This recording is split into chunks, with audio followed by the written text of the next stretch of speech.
Hello, everyone. Welcome to Conversations with Sekani, a podcast for people in their 20s who are trying to figure out life and not get lost along the way.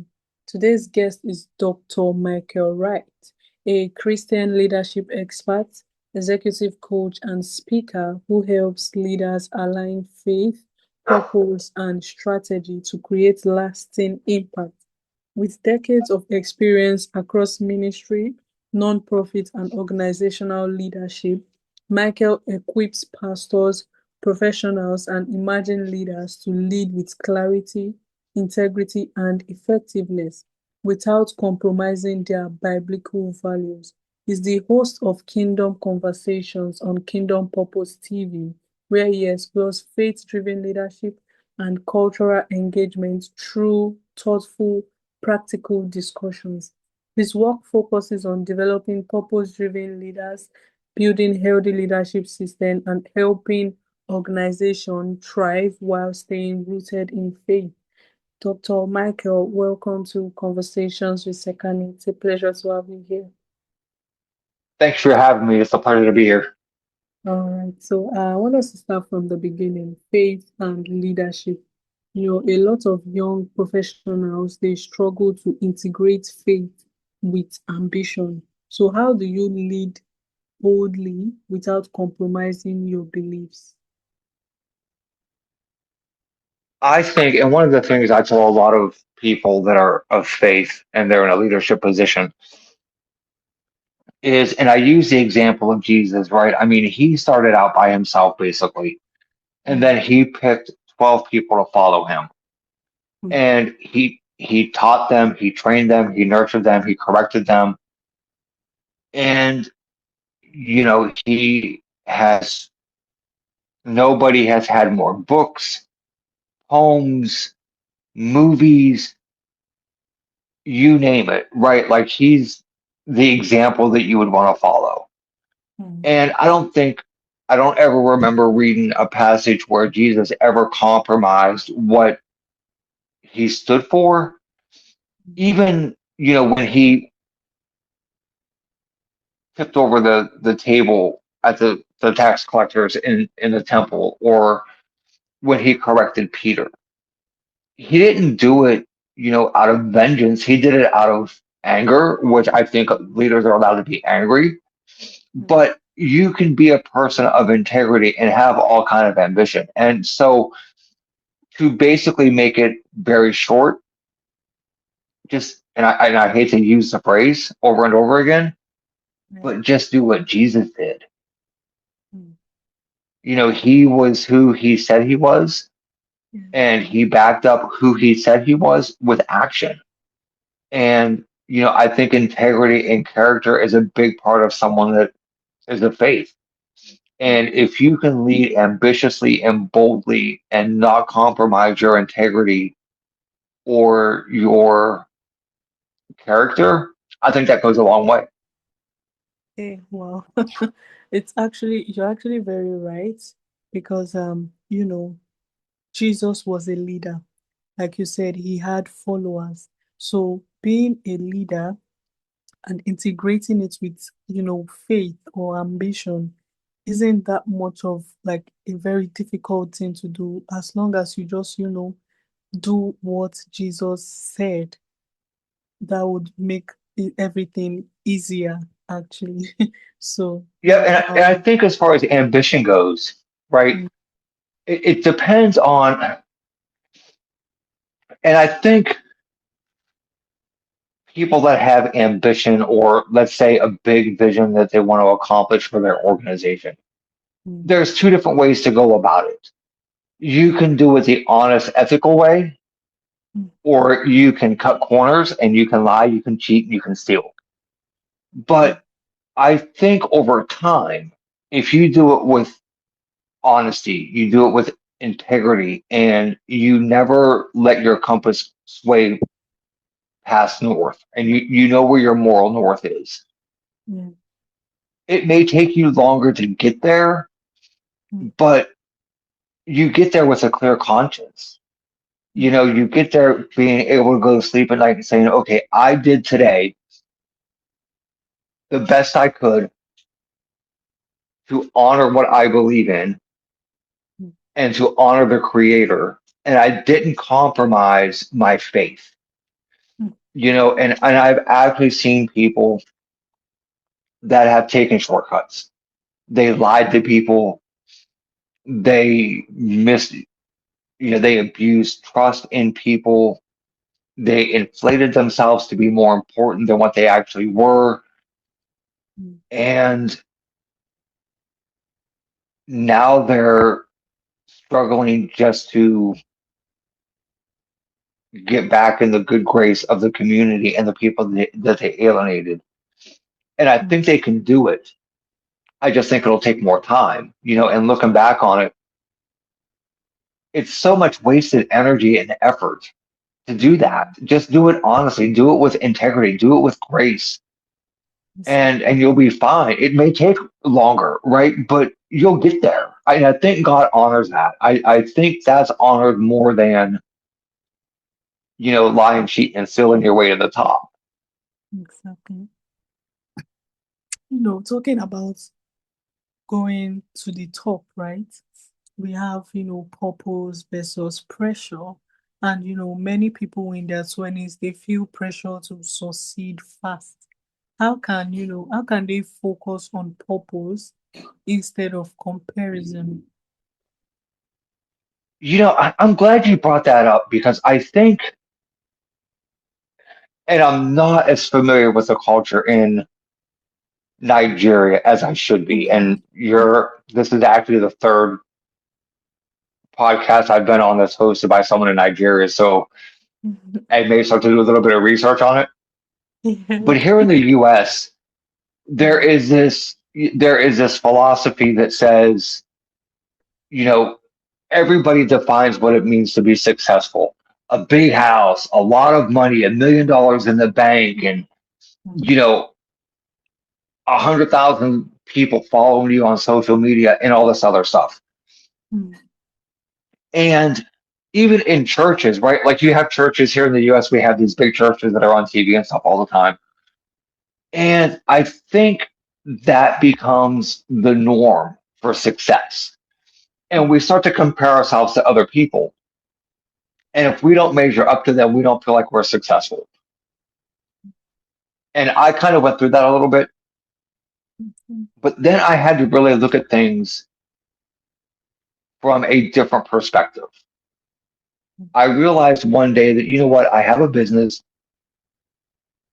I have 2 or 3 employees, I have clients all over the country. mm, I've been married for almost 20 years. mm, All of my kids have gone to college, good jobs, financial stability. To me, that was success. Right now, mm, I'm 52 years old. At mm, 53, actually, I'll be 54 in November of this year. But it took me a while to get to that point. Like, I know when I was a kid, when I first started working, the vision of success was different. And by the time I was 28, I owned a house, I had a car, I had a truck, I had a boat, I had 50 grand in the bank, but I was miserable. mm, And because I thought that's what it meant to be successful, to have mm, the material stuff. But over time, and probably losing all that stuff by the time I was 30, um, I had to redefine what success meant to me. mm, And eventually it got to the point where it wasn't so much about money anymore. It was about how many people have I impacted in a positive way? mm, How many people have I got to see things from maybe a different perspective where they realize that, yeah, you may have it a little bit tough right now, but it's going to get better, right? Did mm, I leave my environment, those that I work with, or the position that I have? Are they in a better place today than they were yesterday? And if the answer is yes, I'm a success. and I did good for the day. Yeah. Wow. That's actually a really nice perspective.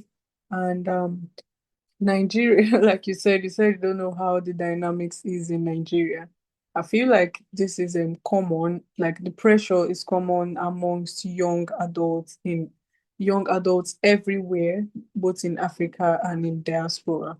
Actually, as a Nigerian, I also do feel such pressure, especially when you see, you know, your colleagues or should I say, people within your age brackets doing things that you see them doing so many things, achieving things, and then you feel like, you start to compare yourself, right? But Well, like, yeah, and that's the thing, right? And I don't mean to cut you yeah, off, but you say doing all these different things.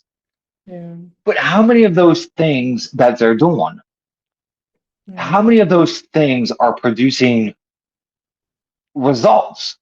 mm, How tired are they? How stressed out are they, right? Like at one point, I owned four different businesses all at the same time, mm, but I couldn't devote the attention to all four of them that they needed. And I was tired. And eventually I let the three go that weren't doing it. They weren't making any money. They weren't getting any new customers and stuff like that. I let them go and I devoted my time to the one thing that was providing for my family. And I think that's a culture. You're right with the younger kids. I don't think it's a mm, cultural thing. I think it's a generation thing yeah, where people equate being busy with being successful. Like the busier you are, the better business person you are, or the more successful you are. Right? I knew a guy. I called him up one day and I'm like, "Hey, Gary, what are you doing?" And he goes, "Well, I'm kind of busy. Why? What's up?" I'm like, "I was just calling to see if you wanted to go grab lunch." And he goes, "Man, I'm so busy today." And I'm like, "Well, what do you got going on?" He goes, "Well, I gotta go to the grocery store. I gotta take my clothes to the dry cleaners. I gotta take the trash to the dump. I gotta take my dog to the vet and a whole list of stuff, right?" mm, So he was busy, but he wasn't being productive building his organization. And there's a difference. I've told employees before, I don't care how busy, I don't want you to be busy. I want you to be productive. mm, Just because you have 1,000 things to do in a day doesn't mean you're a success. mm, mm. Okay, wow. Actually, this has been really, really educative. Actually, thank you so much for that. And yeah, You're welcome. while you were talking about like what you just said, one thought came to my head. I feel like it's a quote or like a hymn song. We call it hymns, like songs we sing in the church, right? So it's for people Right. who feel pressured. They say, count your blessings, name them one by one, and it will surprise you what the Lord has done. So you mentioned something like you said you had a business, you have a family, like you started counting those blessings, those things that God has done for you. And then you're like, wow, I am blessed. So you feel fulfilled. You feel like that's a success. So I just wanted to say this out there for like young people who feel pressured. Just count your blessings and it will surprise you what God has done in your life. So yeah. Yep. Okay, so this That takes us, and yeah. understanding where the pressure comes from. Mm, Is it, and I'll give you two different examples. mm, Where I work at now, I took over a position and had to make a lot of corrections and a lot of changes. mm, And then I was there. So I started in February. That April, we had a company come in and do a complete financial audit of our finances, just because of how we're funded and stuff. It's required. That took me to that, and that lasted until September. That October, I made the decision that I was going to change their accounting software and then start the budget for the following year. That is self-inflicted pressure. I put that pressure on myself. And then there's the normal everyday pressures that comes with work, family, and stuff like that you really can't control too much. So a word of caution to young people, entrepreneurs, leaders, or whatever, regardless of the age, is when you start to feel that pressure, sit back, relax, and do a little bit of reflection and try to figure out if that is self-inflicted pressure or not. Because I found if it's self-inflicted and you cause it yourself, you can control that. You can take a step back, put it aside for a little bit, and then move on and come back to it and work at it in smaller pieces. Wow. Okay, thank you so much for that, actually. And yeah, I want us to, talk about leadership, before the title. So, what leadership habits should young adults build before they get those positions or promotions? I think, and what I mean by leadership for the title is that I had a summer job. It was a 6 month position. And I knew I was a supervisor. I knew I was going to be supervising people, but I didn't consider myself a leader either. Um, but 2 or 3 months into it, they started to talk to me about their life, their choices, what happens next for them. And I began to start seeing a change where my behavior reflected on them. My outlook started to affect them. What I said to them started to influence their decision making. So when I say leadership before, when I say, before the title, leadership starts with influence. And you have influence over people way before you get a title. I still, to this day, do not consider myself a leader. Other people do, but I don't. I've never given myself that title. Um, but leadership will find you. I know people on the other end of that spectrum that have a few different degrees, maybe three or four, and on everything they do, they put those degrees. And they're going about it backwards. They're putting the credentials first, hoping that people will recognize them as a leader instead of the other way around. Let people through your integrity, by being present, by being vulnerable and open with them, they'll start to see you as a leader way before you're called one. Wow. Okay, so yeah, I mean, if you it's think very, about it, we'll go back to Jesus, right? yes, yeah. Jesus never called himself anything Mm, until you get to the book of John, right? And then he said, I am the way, the truth, the light. I am the living water. I am the resurrection. But he never proclaimed himself to be a leader. His followers did. And he had influence over people before he had the title, right? mm, mm. Wow. It's interesting because I've never seen it from this perspective before, actually. So, wow. Well, then I did my job. Wow, this is like a very, very interesting perspective. And talking about like um healthy leadership system. So you talk about leadership system and what are they and why do they matter? Why do systems matter? Yes, why do like the leadership system, why does it matter? Well, if you don't have systems in place, you really don't know what's going on. And what I mean by that is, and I've said this before in a couple other podcasts, Mm. I have worked and I've been called in to consult with people.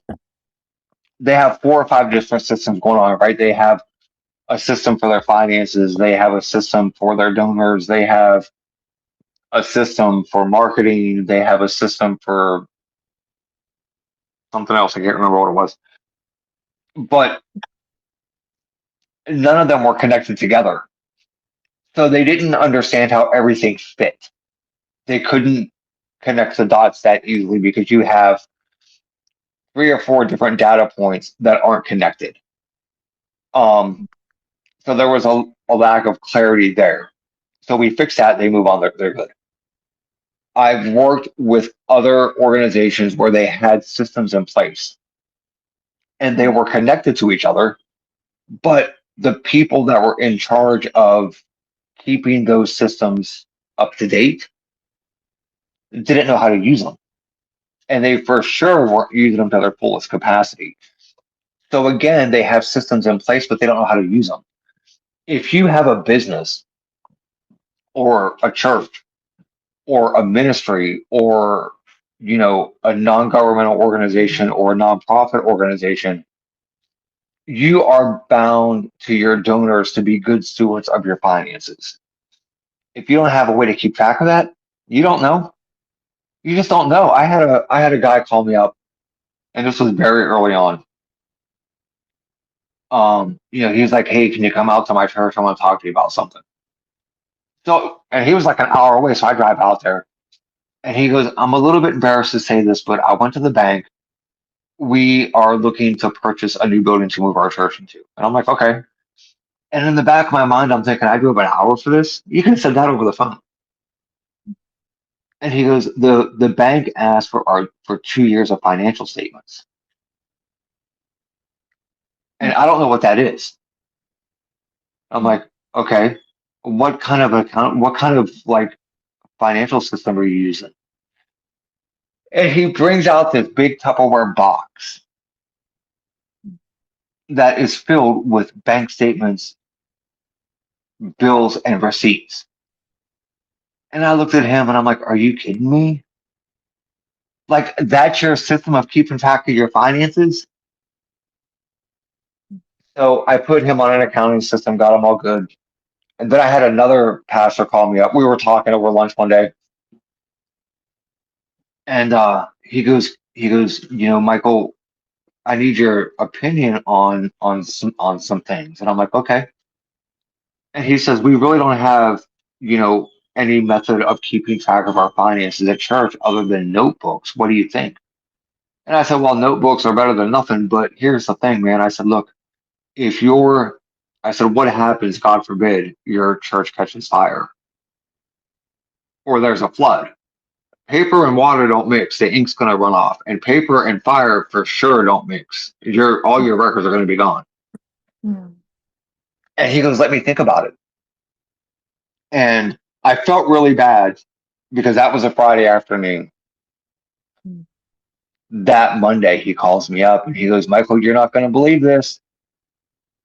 Mm. And I'm like, okay, what happened? And he goes, I walked into church on Sunday and it was flooded Mm. and all of our records are gone.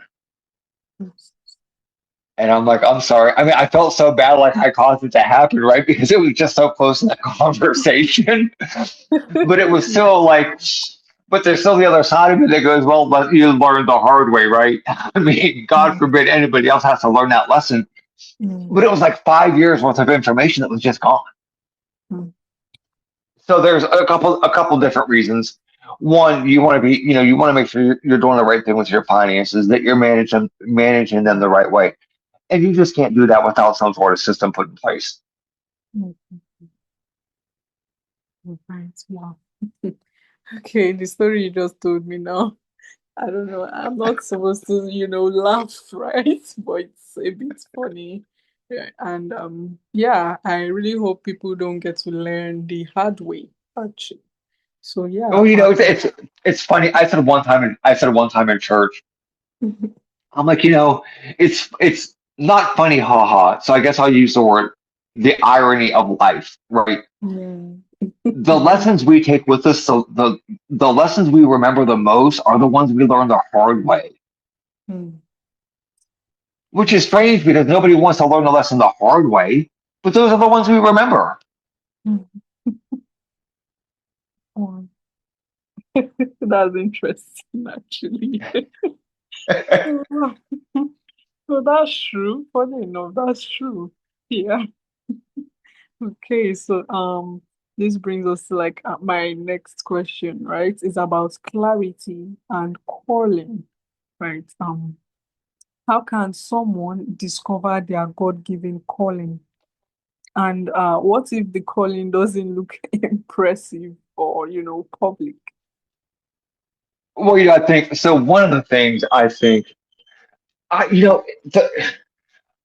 when people ask me how can they be sure they're following their calling, I don't think you can. Mm, Like, I don't think you can ever be 100% sure of it, other than having this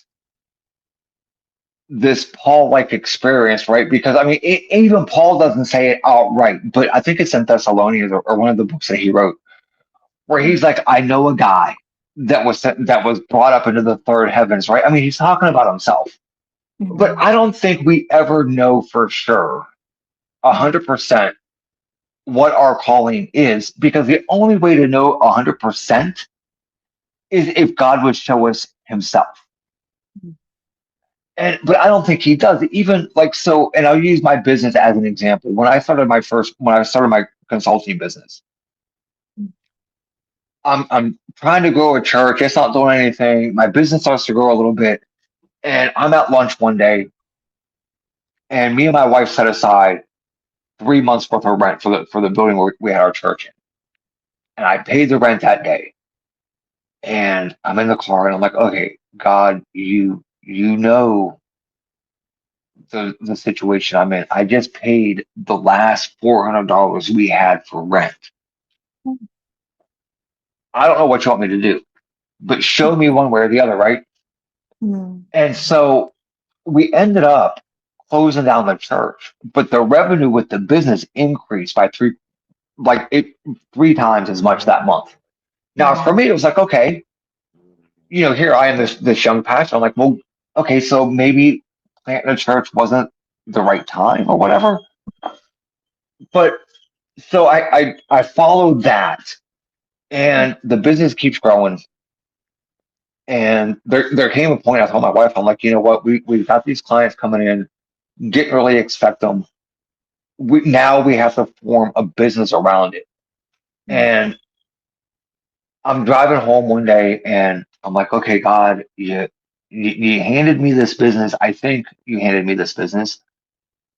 I don't want my name attached to it though. So if this is really where you want me to go, give me the name for it. And that same little voice that said, go tell people about me, said Proverbs 24:3. At the time, I didn't even know what the verse was. So I pull over and I pull it up on my phone, and I'm like, with wisdom, a house is built. Cool. So I went with it. mm, Now we fast forward 5 or 6 years. Business is starting to decline. I didn't have enough steady clients coming in, and I had to make a choice. And I essentially shut it down. mm, And I get up here, so I moved, got a full-time job, more financial stability for me and my family. And about 4 months into it, I called my wife, and I'm like, I think I'm being nudged to start the business again. I said, mm, but mm, it's not going to look the same. It's going to be different. So I go through that process, and through having some very long, open, honest conversations with a couple really good friends, I come to mm, realize that I needed to make a shift, mm, because I remember telling these same groups of people that, yeah, I'm helping organizations build systems. I'm helping developing leaders and all this other stuff for organizations. mm, But there's a side that's missing to that. There's the people side. right? Like, like Mhm. it's the one-on-one people. It's having roundtable discussions about stuff that's Mm. missing. Mm. So I decided to switch and follow that alignment, get myself back in alignment with that. Doing business. If you've been to my website now, it's not Proverbs 24/3 Consulting anymore. It's Michael Wright, blah blah blah. My pictures, all that stuff. Mm. But the amazing thing was when I made that switch, I felt peace. Like Mm. there's no rush anymore. There's no I'm not building this because it has to support my family. My full-time job does that. I get to do Mm. these one-on-one podcasts, which is really cool. There's no stress to it anymore. Mm. And I wasn't planning on like, when I got back on Kingdom Purpose TV, which was really cool how that happened. But when I got back on there, then I noticed they had podcasts and stuff. Mm. Everything just happened so fast and fell into place. So, am I following the calling that God originally had for me? Probably, because remember, Isaiah says what? I think it's Isaiah. If I'm wrong, I'm sorry. Where God says, I know the plans I have for you, Mm. and they are for you to prosper and for me not to harm you. And then he Mm. also says, I knew you before I put you in the womb. Mm. So I think I had to go through I had to pastor a church. I had to go through Proverbs 24/3 Consulting. That's when I built up a lot of leadership skills. That's where I went back to school and got all this education and stuff. And I think that had to happen to where I'm at now. I don't think God changes the original calling. I think he adds stuff to it that you need to get you there long term. But I don't think we always know for sure. I don't think we can know for sure. Mm. Oh, that's wow. Thank you, Dr. Wright. Thank you for reminding us that, leadership isn't just about position, it's about purpose, character, and faith in action, literally. So, yeah, this brings us to the final segment of my podcast. It's called the rapid fire segment. A strong leader always. Sees the potential in those that they lead. Hmm, okay, all right. Faith becomes real when Okay, say that again. faith becomes real when, When you live it out loud and don't even notice it. okay, and yeah, young leaders must stop. Trying so hard. Hmm, okay, and yeah, finally, one daily leadership habit.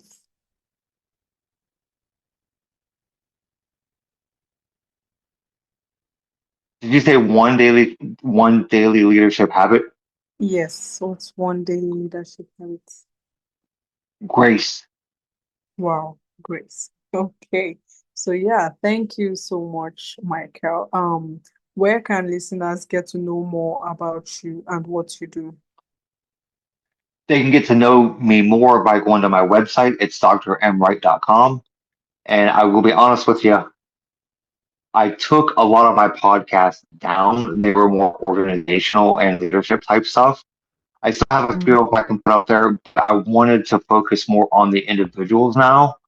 Mm. Um, but you can always, email me if you have questions or advice or something like that.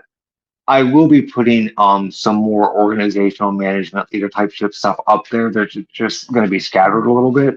So just Mm. if you want to go to my website and listen to the podcast, I just ask everybody to be patient with me a little bit.